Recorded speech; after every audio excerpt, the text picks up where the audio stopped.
Well, I'm here at M Judson Booksellers, and if you're somebody who comes to a bookstore and is drawn to the fantasy genre, you are not alone. I'm joined with one of their book buyers, Ashley Warlick. I know a few months ago you were saying romance was on the rise, and now it seems like fantasy's having a moment. Tell me more. It really is. So I think you and I have talked a lot about Fourth Wing and Iron Flame. Those books have just been blockbusters. Like literally this past summer, we could not keep Fourth Wing in stock.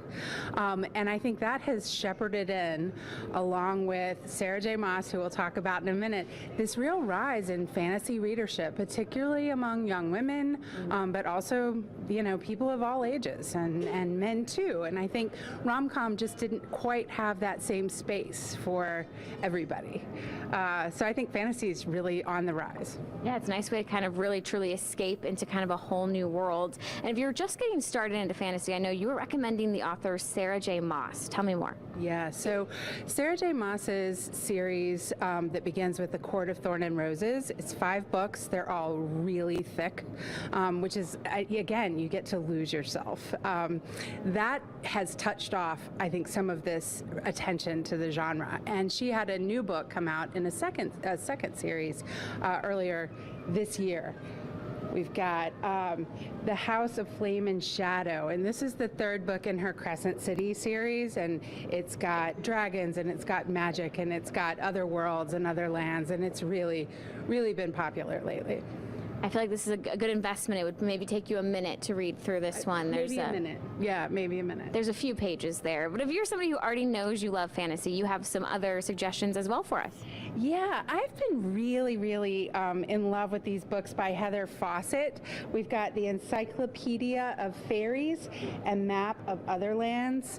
And these are cozy. They're full of the kind of magic that you wish you could perform yourself. They remind me of the books that I fell in love with as a kid, although the characters are decidedly adult.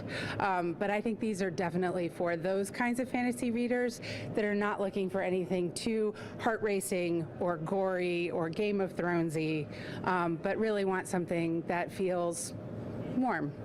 And what else did you suggest? I know we have this one, The Warm Hands of Ghosts. The Warm Hands of Ghosts by Catherine Arden. Catherine Arden had a great bestseller called The Bear and the Nightingale a bunch of years ago, and this is her newest book. And I think it's really wonderful for the way that it bridges historical fiction and fantasy. The main storyline involves a soldier who's returned from World War II and is dealing with all sorts of, mental things that he would like to escape, and I think that opens a door into another world. Well, thanks for the suggestions. Now we've kind of kick-started our journey into fantasy. Of course, if you would love to learn more about M Judson, including some of their events that are coming up, you can head on over to foxcarolina.com.